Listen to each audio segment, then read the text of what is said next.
Hey guys, welcome to another video on the Inside Spurs channel. Happy New Year's Eve. I hope you have an amazing evening this evening. Look after yourself, stay safe, enjoy it. Um, but obviously have an amazing New Year's Day as well. And hopefully your 2026 is even better than your 2025. But in this video, we're talking about Brennan Johnson and a potential scheduled medical to join Crystal Palace this January chance window. We were talking a little bit about Radu Dragusin setting himself really in for showdown talks surrounding leaving Tottenham for the Serie A potentially. We'll also be talking about some breaking news surrounding Manor Solomon leaving Villareal. And where's he off to? You'll see in a second.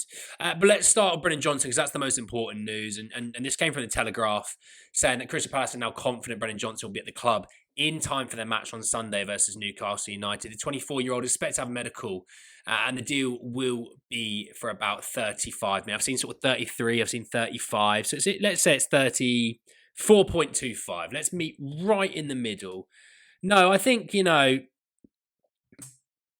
think one of the big things is for me,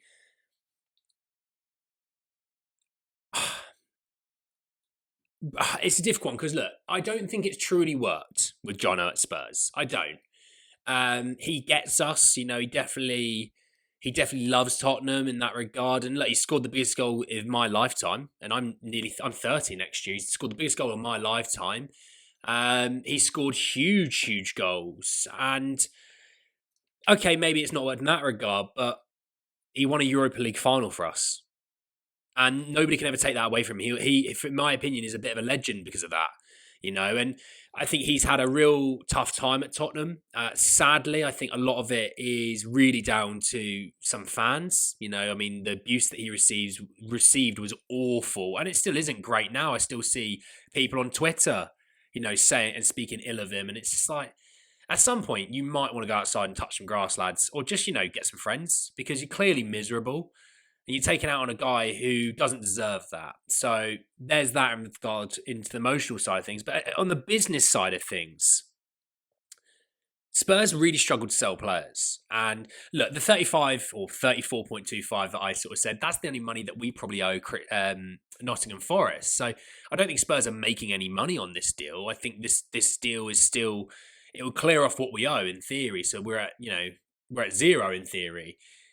But Spurs will have to act in the market. Spurs will have to invest because I don't think Tell is a bit of a favourite of Frank. I'm not sure Odebear is a massive favourite. I mean, Odebear supposedly doesn't like playing at home because he's scared that if he misplaces a pass or loses the ball, the fans are going to kill him for it. It says a lot, if I'm honest. But, you can't tell any of those fans anything. I'm joking before someone actually cries about that. But in all honesty,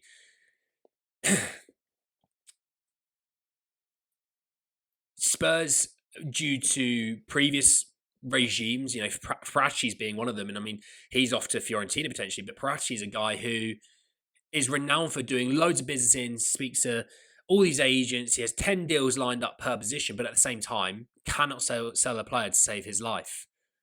And okay, we're not making any true money on this deal, but it's a deal where we free up another squad spot.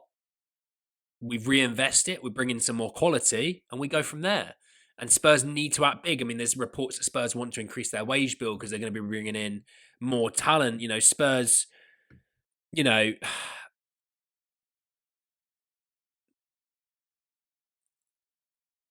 Spurs obviously, they need to really build it up, in terms of quality because the squad is severely lacking in it.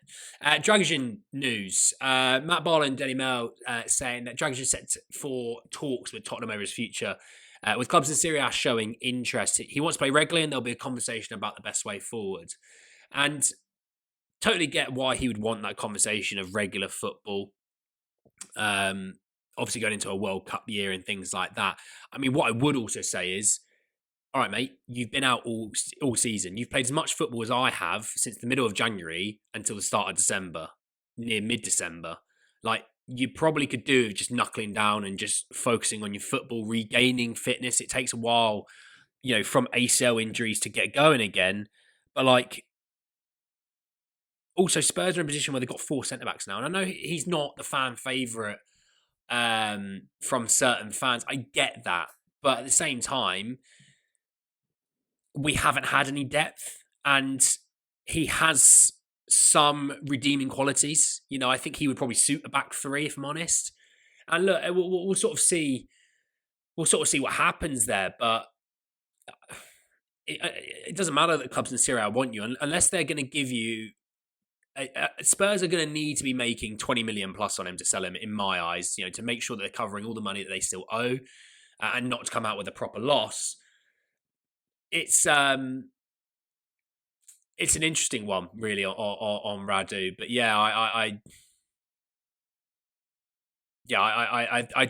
don't understand. His agent and Radu need to read the room sometimes. Football and the world doesn't revolve around you, lads. The clubs will always be big. The clubs will always be bigger than you, no matter who you are. You know, Ronaldo was massive. Real Madrid was bigger. Messi was massive. Barca was bigger because they are. That's just natural. That's the way it is. You're one player in a 25-person squad. Knuckle down. Get your fitness back. There's going to be plenty of football we're playing this season. There's going to be plenty of football. Finishing off with an exclusive. It came out 7 minutes ago as I'm recording this. It's just after 6 o'clock.